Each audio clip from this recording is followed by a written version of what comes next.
வணக்கம் மேடம். வணக்கம்.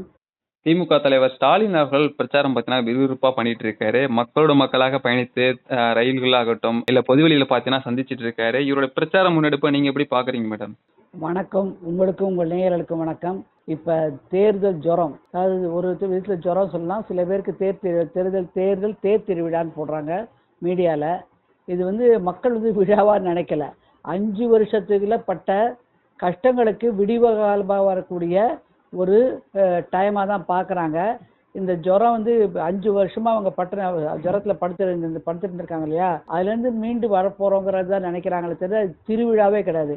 ஏன்னா அவ்வளவு துன்பத்துக்கு ஆளாயிருக்காங்க. பெண்களாகட்டும், குழந்தைகளாகட்டும், பொது ஜனங்களாகட்டும், அத்தனை பேருமே எந்த அளவுக்கு கொடிய கொடுங்கோல் ஆட்சிம்பாங்களே, தாலிபான் ஆட்சி, அதுதான் நடைபெற்று இருந்திருக்கு 5 வருஷம். இதுலேருந்து விடுதலை கிடைக்கணும்னு தான் சொல்லி பாடுபட்டு இருக்கிற நேரத்தில் தான் இந்த தேர்தல் களமாக வந்திருக்கு. இதில் பார்த்தீங்கன்னாக்க மொத்தம் நாங்கள் கிட்டத்தட்ட 90% ஒரு தடவை, அப்புறம் 80% ஒரு தடவை, 70% அப்படின்னு சொல்லி தேர்தல் அறிக்கைகளை நாங்கள் முடிச்சிட்டோம். அதனால எங்களுக்கு வெற்றி நிச்சயம், இது நிச்சயமாக சாத்தியமான விஷயம் அப்படின்னு வாயை பொழந்து இது இப்போ இந்த அசம்பிளி சட்டமன்றத்திலையும் வெளியிலையும் மக்களுடைய ஆட்சி 2.0 திராவிட மாடல் தொடரும் அப்படின்னு பேசிட்டு இருந்தவங்க இன்னைக்கு அலறி அடிச்சுக்கிட்டு, ஒரு பக்கம் புள்ள துணை முதலமைச்சர், ஒரு பக்கம் இவர், மற்ற பக்கத்துலலாம் அங்கே இருக்கிற அமைச்சர்களை விரட்டி விட்டுரு, இன்னும் பக்கம் கனிமொழி அக்கா, இப்படியே லோலோன்னு சுற்றுறாங்க. நீங்கள் தான் ரொம்ப அப்படியே சிறப்பான ஆட்சியை கொடுத்துருக்கீங்கல்ல, அப்போ வீட்டில் கம்முன்னு நல்லா ரெஸ்ட் எடுத்துகிட்டு வெய்ய காலத்தில் அமைதியாக இருக்க வேண்டியதானே, ஏன் ஓடுறீங்க? அப்படி துண்டை காணும் துணியை காணும். ஓடுவதின் விளைவு என்னன்னாக்க, இன்னைக்கு நடைபெற்றிருக்கிற எஸ்ஐஆர் சார், அதாவது வாக்காளர் பட்டியல் சீராய்வு நடந்திருக்கு. அது ஒரு முக்கிய காரணம். 2வது காரணம், புதிய பிளேயராக திரு விஜய் வந்திருக்காரு. அந்த பிளேயர், ஏன்னா விஜய்னுடைய கட்சி ஆரம்பிச்சிருந்த நோக்கமே உதயநிதி ஸ்டாலினை அமுக்கணும், அதுதான் அவருடைய நோக்கம். அதுக்கு தான் கட்சி ஆரம்பித்தாரே தவிர அது பொதுமக்களை நோக்கி ஆரம்பிக்கல. பின்னாடி பொதுமக்கள் அவர் சொல்லிக்கிட்டு இருக்காரு. அவருடைய டார்கெட்டே உதயநிதி ஸ்டாலினை 0 ஆக்கணுங்கிறது, அதுக்கு தான் கட்சி ஆரம்பித்தார். அது பலமுறை அவரே சொல்லுவார், எந்த அளவுக்கு தான் கொடுமைப்படுத்தப்பட்டு இருக்கிறது ரெட் ஜெயின் மூவிஸ்னாலங்கிறத, அதுலேருந்து விடுதலை படணும்னு தான் சொல்லிட்டு இந்த கட்சியை ஆரம்பித்த சொல்லி கூட சொல்லியிருக்காரு. அப்படி இருக்கிற பட்சத்தில் இன்னைக்கு திமுகவுடைய மாயாஜாலங்களை வெட்ட வெளிச்சமாக எதிர்கட்சி பரப்புரையில் பேசிகிட்டு இருக்காங்க. எதிர்கட்சியாக இருந்து இவங்க செய்கிற தவறுகள், பண்ண தவறுகளை மறந்து தமக்கு இன்னொரு வாய்ப்பு கொடுக்குன்னு சொல்லி கேட்குறாங்க. ஆனால் இவர் தானே நீடிக்கணும்னாக்க என்ன கேட்கணும்? ஒரு வெள்ளை அறிக்கை. அதாவது அவர் 21 ஆரம்பித்த காலத்துலேருந்து மே 5ஆம் தேதி 6ஆம் தேதி பதவியேற்றார். அதுலேருந்து இந்த தேர்தல் நோட்டிஃபிகேஷன் வர வரைக்கும் இந்த காலகட்டத்தில் திமுக ஆட்சியை எப்படி கொண்டு போச்சு, இவ்வளோ வருமானங்களை நாங்கள் ஈட்டினோம், இவ்வளோ வருமானத்தை செலவழித்தோம், இவ்வளோ மிச்சம் வச்சுருக்கிறோம், மக்களை பாதுகாப்பாக நடத்தினோம் சொல்லி ஒரு சார்ட்டு போட்டு கையில் வச்சுக்கிட்டு அந்த பேப்பரை காட்டி பேசணும். முதல் பாயிண்ட். அது செய்கிறாரா சகோதரரை? செய்ய மாட்டாரு. ஏன்னா மக்களை கடனில் தள்ளியிருக்காரு. எவ்வளவு லட்சம்? 11 லட்சம். நார்மலாக அதாவது ஒரு 20% மேலே வாங்க முடியாதுங்கிற நெருக்கடியை ரிசர்வ் பேங்க் கொடுக்குது. அந்த அளவுக்கு கடனில் கொண்டு நிறுத்தினால அவரால் வெள்ளை பேப்பர் காட்ட முடியலை. அதை விடுத்து தான் இன்னைக்கு இந்த சட்டமன்ற தேர்தலுங்கிறது திரு ஸ்டாலின் அவர்கள் முதலமைச்சராக தொடரணுமா, இல்லை அவரை வீட்டுக்கு அனுப்பணுமா, அதான் அஜெண்டா பொதுமக்களை பொறுத்த வரைக்கும். திரு ஸ்டாலின் அவர்களுக்கும் மக்களுக்கும் உடையவான ஒரு யுத்தம் இது. ஆனால் அவங்க என்ன சொல்லிட்டு இருக்காங்க? பாஜக மறைமுகமாக உள்ள வர பார்க்குது, மதவாத கட்சி, மோடி அவர்களுக்கு ஜாயெல்லாம் இங்கே இப்போ விழுக்காது, சாணக்கிய தளத்தெல்லாம் அமித்ஷாஜி காட்ட முடியாது, அப்படி இப்படின்னு பரப்புரையில் பேசிட்டு இருக்காங்க. ஏங்க, நீங்கள் என்ன பிரைம் மினிஸ்டர் போஸ்ட்டுக்காக ஸ்டாலின் அவர்கள் ட்ரை பண்ணுறாரு? இல்லை டெப்டி பிரைம் மினிஸ்டருக்கு உதயநிதி ஸ்டாலின் ட்ரை பண்ணுறாரா? என்ன அபத்தமான இது ஒரு புதுமை. ஏன்னா நான் முதல்ல குறிப்பிட்டது போல் இந்த வெள்ளை அறிக்கையை கொண்டு காட்டி ஓட்டு கேட்கறதுக்கு முகாந்திரம் அங்கே கிடையாதுங்கிறத அவங்களே ஒப்புதல் வாக்கு மூலமாக இந்த மாதிரி பிரச்சாரத்து மூலம் கொடுத்துருக்காங்கிறது தான் உண்மை. அடுத்தது பாருங்க, மக்கள் இவங்க இன்னைக்கு மெட்ரோ ஸ்டேஷனில் போயிட்டு அங்கே இருக்கிற ஏறுற பயணிகளோட ஃபோட்டோ ஷூட்டு, ரைட்டு, இந்த ஃபோட்டோ ஷூட்டை இதில் கிண்டி வளாகத்தில் பாலியல் தொந்தரவில் பாதிக்கப்பட்ட பெண் அனுமதிச்சிருக்கிற அந்த மருத்துவமனைக்கு போய் இல்லை அவங்க வீட்டுக்கு போய் பார்த்து நலம் விசாரித்து ஒரு ஃபோட்டோ ஷூட்டே கொடுக்க முடியல.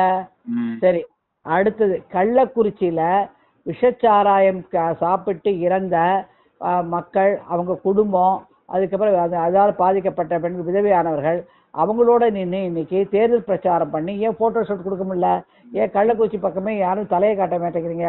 உதயநிதி ஸ்டாலின் ஆகட்டும், ஸ்டாலின் ஆகட்டும், ரைட்டா? அடுத்தது போதை கலாச்சாரம். இன்னைக்கு ஜாஃபர் சாதிங்கிற அவரோட வீட்டில் திருப்பி ரெய்டு நடக்குது. ரெய்டு நடக்குது இருக்கட்டும்ல, அதை தட்டி கேட்கறதுக்கு ஏன் அங்கே போகலை? போய் நின்று ஏன் திமுக தொண்டர்கள் போராட்டம் நடத்தலை? ஏன் பண்ணலை? அவர் அயலக பிரிவினுடைய மாநில தலைவராக இருந்தார்.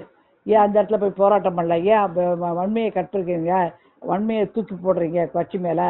அந்த மாதிரி கிடையவே கிடையாது. அப்படி ஸ்டாலின் போய் நின்று ஏன் பேசலை? அது பதில் சொல்லுவாரா? அதுக்கு அடுத்தது பாருங்க, கோயில் குளங்களுக்கெல்லாம் போய் கும்பிட்டு எழுந்த அவங்க மனைவியாக இருந்து எங்கள் ஸ்ரீவல்லி புத்தூரில் இருக்க ஆண்டாள் அவர்களுடைய கோயிலுக்கு போன போது தடைக்கல்வாக இருந்தான். அதுக்கோசரம் பரிகாரம் பண்ண சொன்னாங்க. நீங்கள் சனாதன தர்மத்தை ஒழிப்பேன் என்று சொன்ன திரு ஸ்டாலின், உதயநிதி ஸ்டாலின் அவர் தாயார் அவர்கள் சென்டிமெண்டலாக கேம் பண்ணுறாங்க. இப்போ உதயநிதி ஸ்டாலினுக்கு ஒரு கேள்வி வைக்கிறோம். நீங்கள் என்ன அஜெண்டா சொன்னீங்க? எந்த காலத்திலும் சனாதனத்தை வளர்க்க விட மாட்டோன்னு. இதை பரப்புரை ஏன் வைக்கல? உங்க பரப்புரை இன்னைக்கு அதானே இருக்கணும். ஏங்க, சனாதன தர்மத்தை ஒழிச்சிட்டு காட்டுக்கு திமுக திராவிட மாடல், அதனால ஒழிச்சு காட்டுற எனக்கு ஓட்டு போடுங்க ஏன் சொல்லல? அன்னைக்கு பேசினீங்கல்ல, மாநாடு நடத்தினீங்க, பேசினீங்க, போன பாராளுமன்ற தேர்தலில் பேசினீங்க, சனாதனத்தை ஒழிப்போம், பீகார்காரங்க பானிபூரி சாப்பிடுவாங்க, டாய்லெட் கழுவுங்க, இதெல்லாம் இப்போ பேசுங்க. இந்த மாதிரி இருக்கிற பாஜக வரக்கூடாதுன்னு பேசுங்க. ஏன் பயப்படுறீங்க? அப்போ பேசினீங்களே வெத்து விட்டு மாதிரி, ஏன் பேசலை? இப்போ அதுலேருந்து அது ஒரு பக்கம் இருக்க. ரெண்டாவது என்ன சொல்கிறாங்க? மாநில உரிமையை மீட்டெடுக்கும் திமுக அரசு திராவிட மாடல் சொன்னாங்க. இன்னைக்கு இந்த மாநில உரிமையை பற்றி எங்கேயுமே பேச்சு வரலையே. ஏன் அது ஏன் முன்னே தவறினீங்க? ஏன் லேட் ஆச்சு? இன்னொரு சான்ஸ் கொடுங்க, மாநில உரிமை தான். ஸோ இதை 60 வருஷமாக போடுற செகண்ட் டீலை இந்த தடவை டீல் போட்டால் மக்கள் ஏற்றுக்க மாட்டாங்கன்னு தெரியும். அடுத்தது 3 மொழி கொள்கை. இந்தியை திணிக்கிறாங்க பிஜேபி, மத்திய அரசு அப்படி சொல்கிறேன். அது அதிகமாக இந்த தடவை எடுபடலையே, எந்த இடத்துலையும் அந்த பேச்சு அடிப்படலையே. ஏன்? அதெல்லாம் கோர் அஜெண்டா. ஏன்னா அந்த கொள்கையான நீத்து போச்சு, இவங்களது எடுபடலை. அப்படி இது ஒன்று பாஜக வரவிருக்காது, ஹிந்தி திணிப்பு, 3வது மாநில உரிமை. இந்த 3 பற்றி அடுத்தது உச்சக்கட்ட எதுனா நீட்டை ரத்து செய்வோம், முதல் கையெழுத்துனாங்க. எங்கே ஆச்சு? ஓடி போச்சு. அதை பற்றி ஏன் மக்களுக்கு ஏன் விளக்கம் கொடுக்க மாட்டேங்கிறீங்க? உங்கள் பரப்புரையில் ஏன் பின்வாங்குறீங்க? திமுக பதில் சொல்லுமா? ஏன் பின்வாங்குறீங்க? உங்கள் சொன்ன முக்கிய 4 கொள்கை முதலமைச்சர், அதாவது கிடைக்கப்பட்ட தற்கால பாதுகாப்பு முதலமைச்சர் எங்கேயாவது மன்னிப்பு கேட்டாரா? நிறைவேற்றாத திட்டங்களுக்கு மன்னிப்பு கேட்டாரா? மன்னிப்பு கேட்கல. எனக்கு இவர் எப்படி மக்கள்கிட்ட கிட்ட வராரு? அடுத்தது பாருங்க, இதனுடைய விளைவு தான் நீங்கள் பார்த்தீங்கன்னாக்க, அனிதா ராதாகிருஷ்ணன் அப்படின்னு ஒரு அமைச்சர் இருக்காரு. அந்த அமைச்சர் என்ன பண்ணுறாரு? பரப்புரைக்கு இறங்குறாரு. இறங்கின போது மக்கள் சூழ்நிலை வெடிச்சு விட்டுறாங்க. ஏன்? அவருடைய படிப்பு தகுதியை மாற்றி சொல்கிறதா அவங்க சொல்கிறாங்க.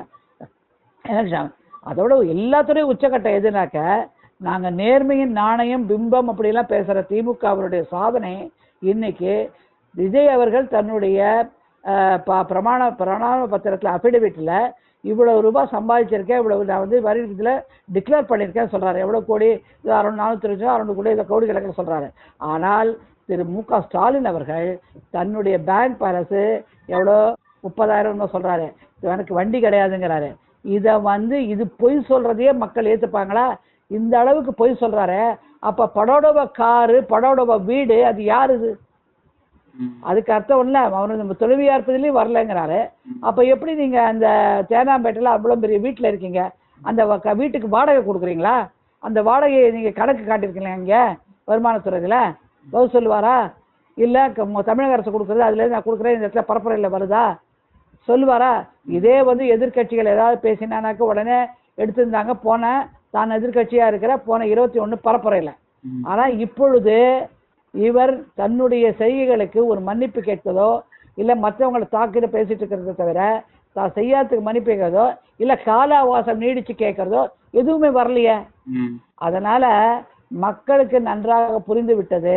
இவங்க அதாவது ஒரு ஜிமிக் ஷோ, அந்த குழந்தைகளை கூப்பிட்டு அங்கே வரவழைச்சு, நீங்கள் நல்லாவே இது போடுறீங்க, இன்ஸ்டாகிராமில் நல்லா பண்றீங்க, சபாஷ், படிங்க சொல்லிட்டு இவர் போட்டோ ஷூட் கொடுக்குறாரு. அந்த குழந்தைகளை கூப்பிட்டு இந்த மாதிரி இன்ஸ்டாகிராம்ல எல்லாம் இன்னைக்கு வந்து ஆந்திர மாநிலத்துல தடை பண்றாங்க. இந்த வயசு வரைக்கும் நீங்க பயன்படுத்தக்கூடாது, முதிர்ச்சி வந்த பயன்படுத்த.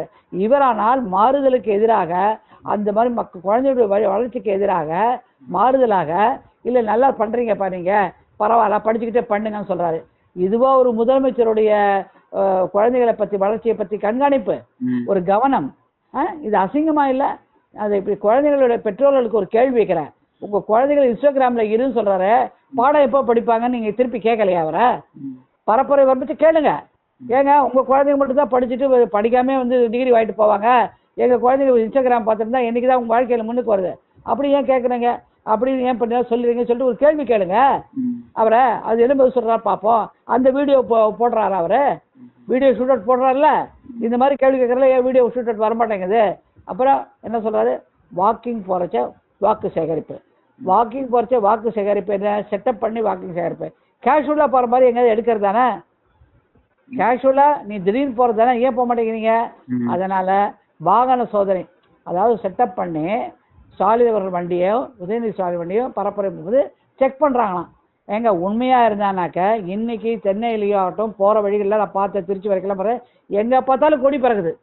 நீங்க ஒரு சட்டத்தை மதிக்கிறவங்களா இருந்தா உங்க தொண்டர்களை கூப்பிட்டு சட்டத்தை மதிக்கணும், தேர்தல் ஆணையத்தை எல்லா கொடியும் மடக்கிடுங்க, இறக்கிடுங்க, தேர்தல் பரப்புரை இருக்கலாம், நம்ம அலுவலகத்துல என் போட்டோக்கெல்லாம் இருக்கக்கூடாது சொன்னீங்களா? நான் கேட்குறேன். நீங்க கொடி இவ்வளவு கொடி நடுறீங்களா, அது நியாயமா? அதனால நீங்க சட்டத்தை மதிக்கிறது. அப்புறம் ஜுடிஷியரியில் என்ன சொன்னீங்க, தாய்மொழி வழக்காடியாக கொண்டு வரப்படும் உயர்நீதிமன்றத்தில் சொன்னீங்க. வந்ததா? வரலையே. அதுக்கு பதில் கொடுத்தீங்களா? அதுக்கு இன்னைக்கு விளக்கம் கொடுத்தீங்களா? ஏன் வரலங்கிறதுக்கு? இப்படியாக பல திட்டங்களுக்கு பதில் சொல்ல முடியாத திமுக இன்று நல்லாட்சி கொடுத்தேன் என்று சொல்லிட்டு திக்கு திணறி பந்தாட்டம் ஓடுற மாதிரி ஓடுறாங்க. யார் ஓட்ட பந்தயத்தில் ஜெயிப்பாங்களோங்கிற பயம், அதுதான் நடந்துட்டு இருக்கு. இந்த பக்கம் திரு எடப்பாடி, அதாவது என்டிஏ கூட்டணி தமிழகத்தில் தலைமை தாங்கும் திரு எடப்பாடியாருடைய பரப்புரையை வந்து இவங்க குத்தம் சொல்றாங்க. அது குத்தம் சொல்லாதீங்க, அவங்க ஆட்சியில இல்ல, அதே நீங்க குத்தம் சொல்றீங்க. ஆட்சியில இருக்கிற நீங்க நல்லது செய்யணும்னு சொல்லணும். இதான பரப்புரை. இதைத்தான் தமிழக பாஜகவின் முன்னாள் மாநில தலைவரும் தற்போதைய மாநில தலைவர் திரு நாயனார் நாகேந்திரன் அவர்களும் வெளுத்து வாங்குறாங்க. கேள்விக்கு பதில் சொல்ல முடியல. அவங்க எதிர்கட்சிகள் சொல்ற பரப்புரைக்கு பதில் கூட கொடுக்காம இருக்காங்களா, சைலண்டா கடந்து போறாங்களே, அதனுடைய அர்த்தம் என்ன? இப்படியாக பல விதங்கள்ல சறுக்குது திமுக. அந்த சறுக்கல்ல இவங்க மீண்டு வர விடாது, அந்த சறுக்கு சேத்துலேயே விட செய்ய வேண்டியது ஒவ்வொரு வாக்காளரோட கடமைங்கிறத. அப்பதான் நம்மளுடைய பெண்கள், குழந்தைகள், பாதிக்கப்பட்ட ஒரு குழந்தை, இறந்து போன ஒரு குழந்தை, அவங்க பேரண்ட்ஸை இன்னைக்கு பார்த்து ஆறுதல் சொல்ற மாதிரி ஷூட் அவுட் வருதா தேர்தல் பரப்புரையில? சொல்லுவாரா திரு ஸ்டாலின் அவர்கள்? எனவே வருங்காலத்துல இன்னொரு 13 நாள் தான் நம்ம கையில இருக்கு. அதை புத்தியை செலுத்தி மறந்து கூட இந்த தவறான பட்டன அமுக்க நம்ம கொடுமையை திருப்பி வரவழைக்காம, நல்லாட்சி எப்போதுமே சென்ட்ரல்லையும் ஸ்டேட்லையும் ஒரு கட்சி இருந்தாதான் நலத்திட்டங்கள் மக்களை கொண்டு போய் சேரும். அதை விட்டுட்டு சண்டை போட்டுக்கிட்டு கொடுத்த பணத்தை செலவழிக்காம இன்னைக்கு வந்து வேற இடத்துல மாற்றி செலவழிச்சு பாஜக ஏமாத்துது சொல்ற பிராபகண்டா சொல்றத மக்கள் நல்லா புரிஞ்சுட்டு இருக்கணும். அதனால மறந்து கூட திருப்பியும் இந்த ஸ்டாலின் அவர்களை முதலமைச்சர் ஆக்கக்கூடாதுங்கிற தீர்மானத்தை வாக்குச்சாவடிக்கு போகணுங்கிற கருத்தை நான் தெரிவிக்கிறேன். நன்றி.